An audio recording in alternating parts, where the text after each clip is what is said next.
we'll open it up for questions with her hand. Chris? Can you just talk about the 5 guys that played, how they handled their responsibilities individually speaking, and what stood out to you about how that group played as an entire? Yeah, they played well. They played good enough for us to get the job done last Saturday, but that doesn't mean anything for this weekend. They still got to go out and play as well. Not one play, not 1 yard, not 1 first down is going to carry over. So, but they did a good job. Luke handled identifications well, and that's going to be his, main role and purpose. Pre-snap, obviously, is to get everybody on the same page. That's going to stay the same every week. So, but he did a really good job with that. But we're moving on to East Texas A&M. So. To be as good at that as he is, how much work on his own does he have to do with that? Like, how do you get so good at that? Well, I mean, number one, he comes from a football family. He's been around it his whole life. Okay, football is very important to him. And he's a veteran dude. You know what I'm saying? I mean, that wasn't his first game he's ever played. None of those guys, it's their first game playing together. But we have some veteran guys, and so when you have vets that act and play like vets, that's awesome, and Luke certainly has been able to do that. So, but he does a lot of independent film study. He asks great questions in the meetings. If he's not exactly sure about, hey, this particular look, man, he'll have me in the film room and say, Coach, how do you want me to handle this? You know what I'm saying? And we talk it out. And, but ultimately, he's the guy that's on the field that runs the show. And, and I'll say this too, he's been very instrumental in the development of our young center, with Sandman. Luke's been very instrumental in Sandman's development and just helping out in that regard, So very fortunate that he's here with us. I love coaching him. With this being the group's first game together, so many pieces, it might be some of the things that we did that you were alluding to, but how was just the, communication between all 5, the execution, just doing the scheme stuff correctly? Yeah, we have a lot of work to do. We have a lot of work to do. We got to clean up a lot of stuff. We weren't perfect by any stretch. We don't need to be perfect to win. We didn't need to be perfect to win that game. That game's over too, by the way. But we didn't need to be perfect. We just had to play our best, okay? And the communication amongst the 5 was great. They were great on the sideline, in between series. When we sit down in between series and we talk about the last series, and we have the iPads now so we can actually watch the film of the last series, which is instrumental. And those guys did a great job of talking out, things that happened on the field, and fixing. My job on game day is to try to help them solve problems before they occur. Okay, but when they're on the field, they have to have the ability to solve those problems on the field. They may be in the middle of a series. And we got to provide them with the tools to do that. And that's all the stuff we do in practice is about developing that. And but those guys did a great job for a first game together. That was really good, But we got a lot of work to do. We got to clean up a lot of things with technique and fundamentals. What happens is you go out and you start to compete, and you have all this technique work that you do, and then next thing you know, your footwork isn't quite as clean as maybe it was in a drill or in practice leading up to the game. And then your feet get a little bit sloppy. And then the blocks are not fitting, exactly the same way. And those things happen. I mean, that's real, but we have a lot of work to do in that regard. A lot, so. Ira? Go back to Luke real quick.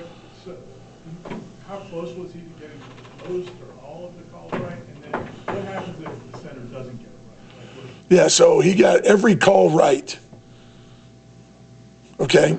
Because he made a decision and he called out what he thought. Here's what I tell him. ID what you see. ID what you see.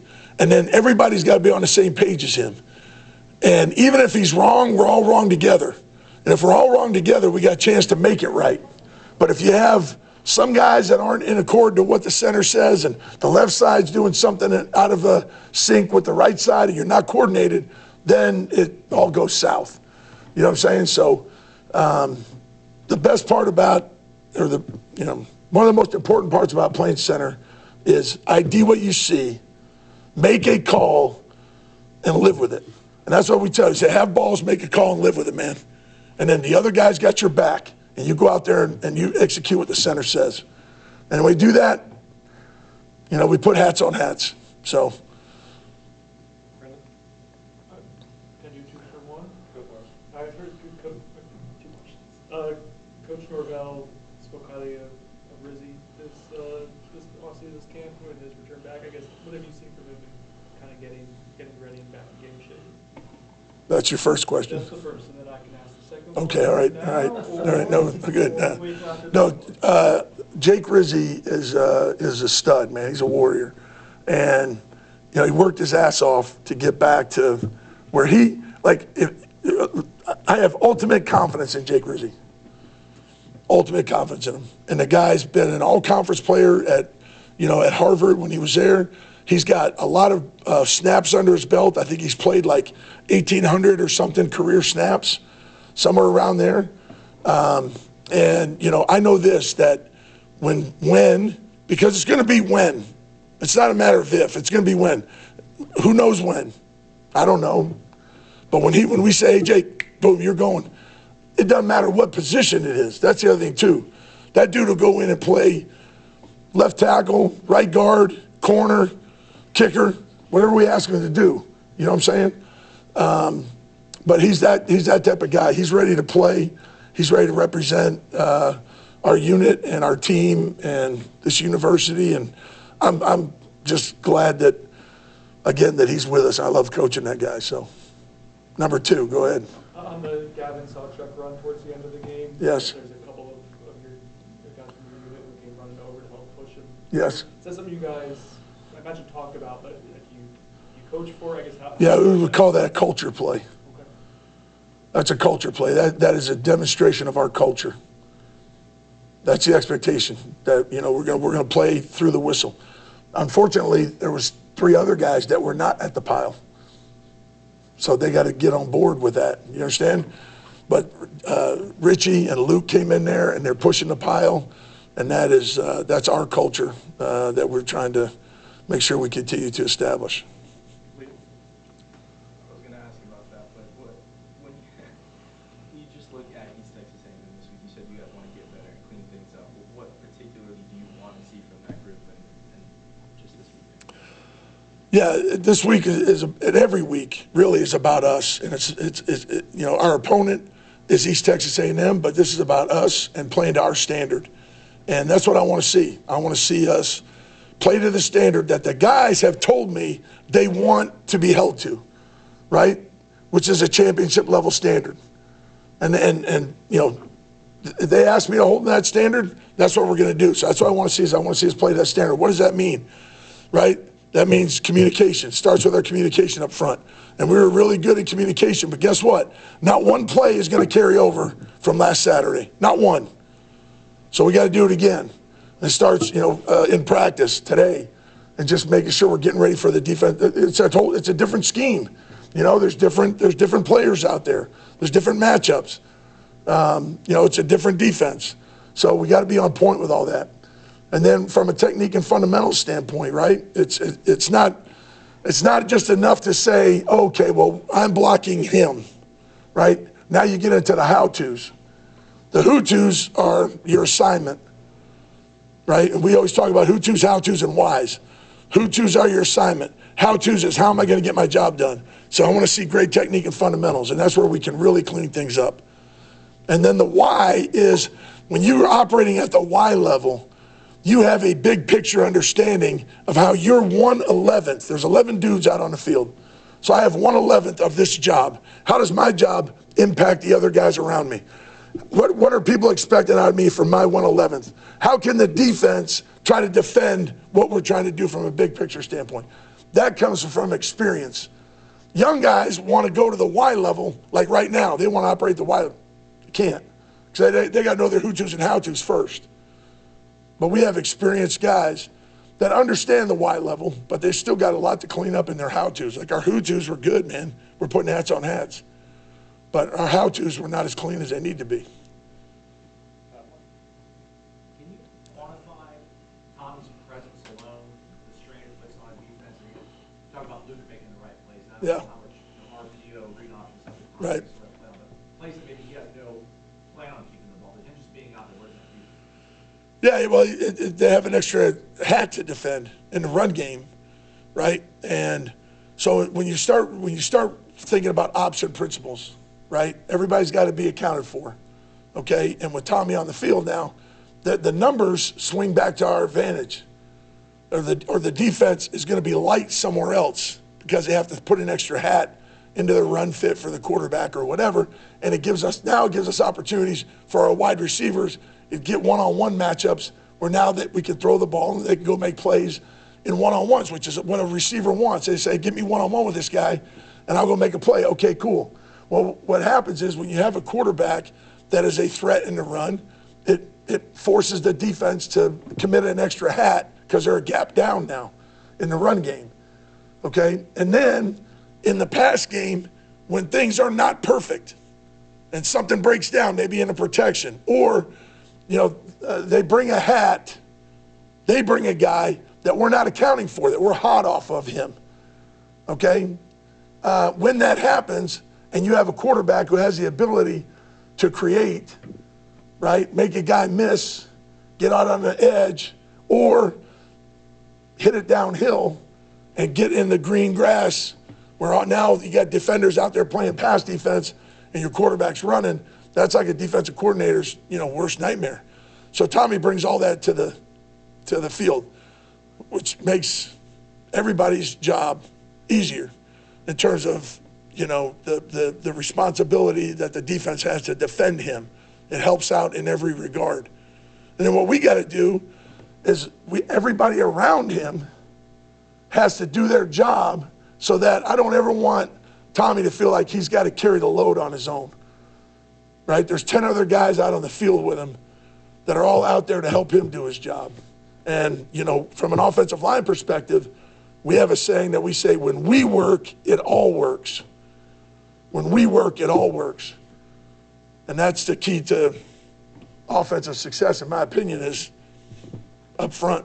When we work, everything looks good. So that's our goal.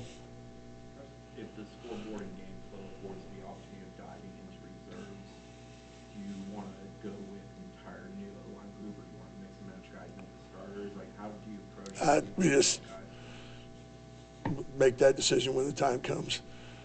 I don't ever get, the guys just got to be ready to play.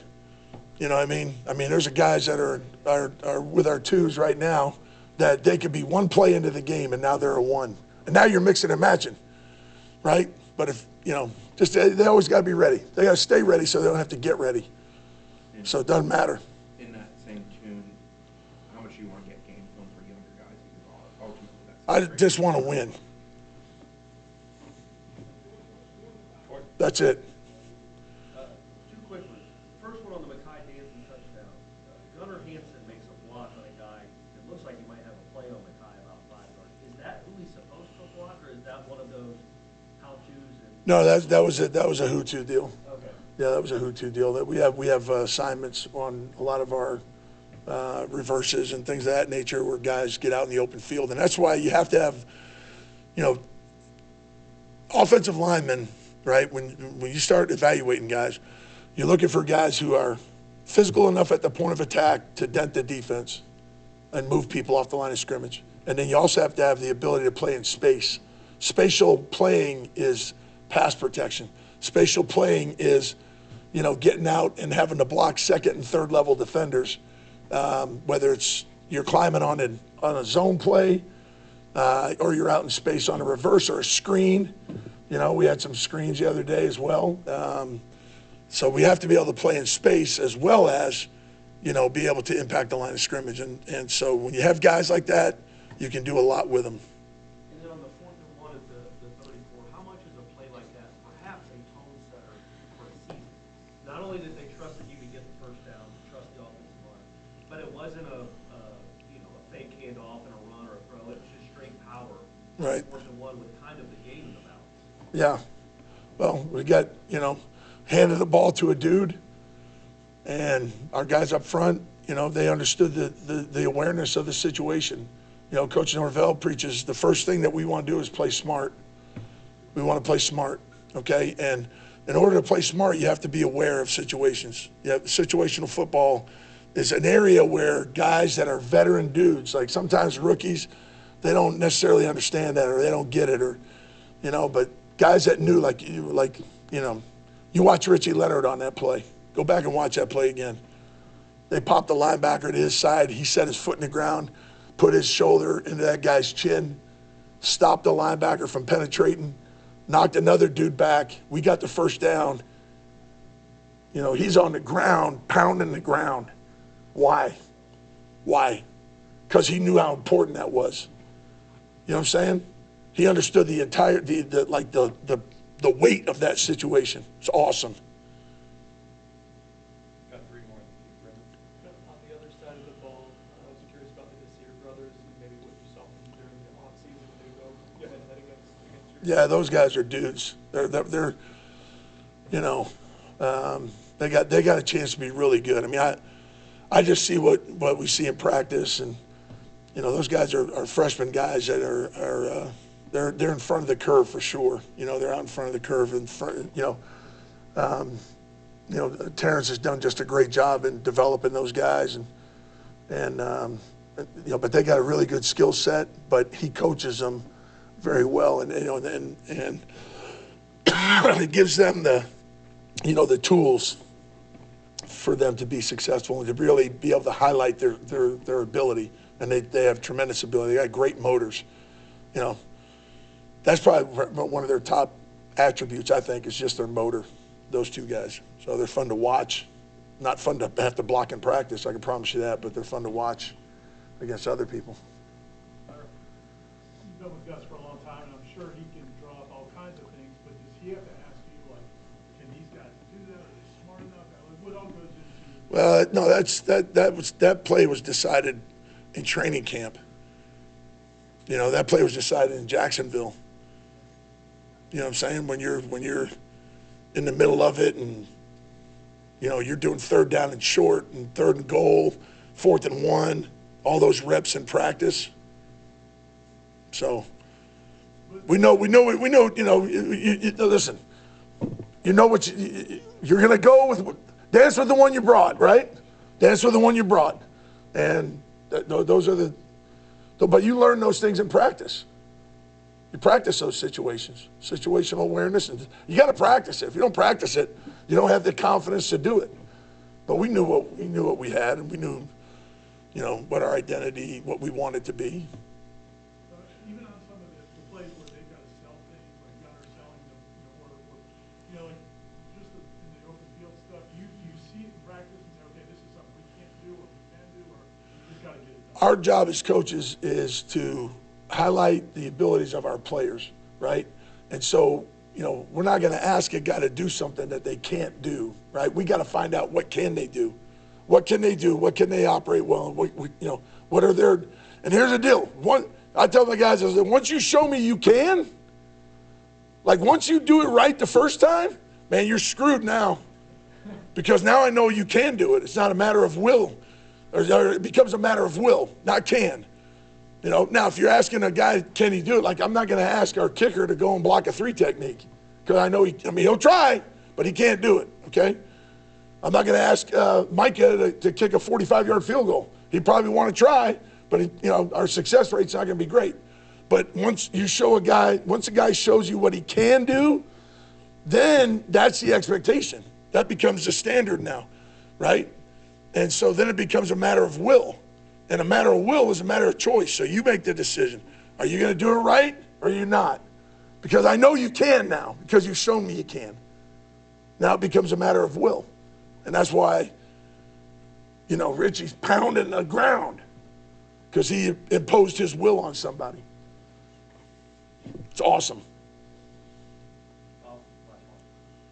Coach, you said the iPads were instrumental on the sidelines. Yes. For instruction, how this, because you didn't have the continuity in spring, you had it when you had in August, but then to be on the sideline and then real time to be able to make adjustments or communicate, how can those iPads help in purposes of what you're trying to do? Well, the big thing with the iPads is it helps you confirm, you know, hey, is this what we prepared for? Yes. Okay. Hey, guys, this is exactly what we were, you know, what we've been looking at all week. Okay. Or is it something a little bit different? Like they did some different stuff. They got good coaches. They did different stuff. This group we're about to play, you know, they played the other day. They were a little bit different defensively than what they had done the year before. But, you know, we got to prepare for all of it. So when we get out on the field, now it's like, okay, are they doing what we thought they were going to do? You confirm it. Yes. Okay, we're good. Oh, hey, look, here's something that's a little bit different. Hey, guys, here's what we got to do here. You know what I'm saying? To handle this. Next time we get this look, let's make sure we do this. Luke, you got it? Yep. Okay, man. Let's rock and roll. You know what I mean? So. Thanks, Coach. Thanks, guys. Appreciate it.